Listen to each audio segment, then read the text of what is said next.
Figaro Radio. Un autre regard.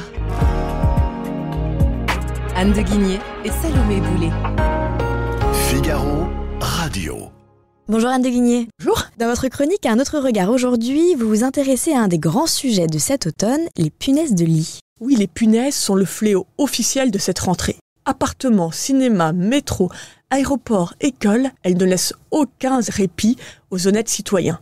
Face à ces calamités, les politiques ont unanimement jugé qu'il était de leur devoir de se saisir du dossier. Donc les groupes de la majorité ont annoncé qu'ils allaient défendre en décembre une proposition de loi sur ce sujet. Les députés de la France Insoumise ne sont pas restés en reste. Eux, ils planchent sur une proposition de résolution.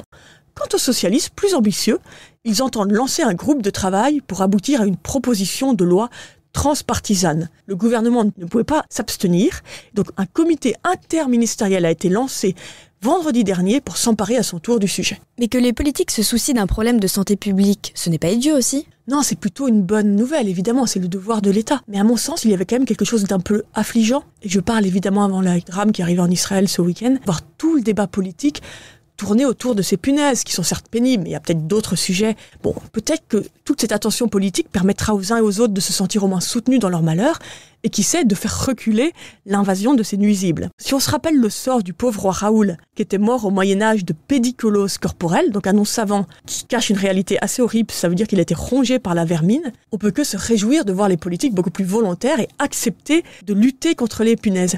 Mais en fait, ce qui m'a frappé, au-delà de cette histoire de faut-il lutter contre les punaises, c'est qu'on voit que ces animaux ont gardé en fait comme une dimension spirituelle depuis le Moyen-Âge. Donc à l'époque, il ne fallait pas lutter contre les punaises de lit, parce qu'elles étaient vues comme des envoyés de Dieu.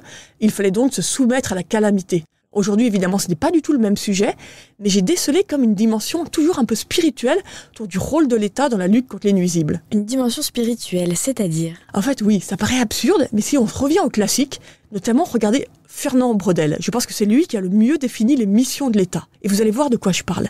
Donc, selon Fernand Braudel, il y a 3 grandes missions de l'État. La première, c'est de se faire obéir, monopoliser à son profit la violence virtuelle d'une société donnée. Vous savez, c'est la fameuse violence légitime de Max Weber. Deuxième mission, plus économique, contrôler de près ou de loin la vie économique, organiser de façon lucide ou non la circulation des biens. Donc là, on va dans le champ économique, toujours pas forcément nos punaises.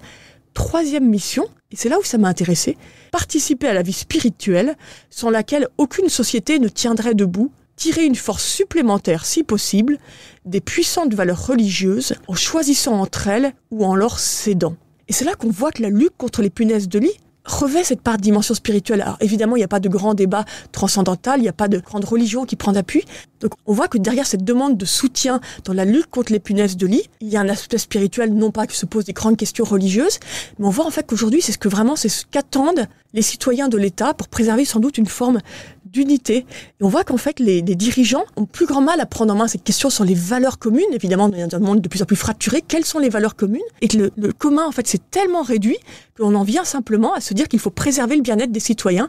C'est la dernière grande valeur commune. Donc si je résume, pour vous, le traitement des punaises de lit relève du spirituel.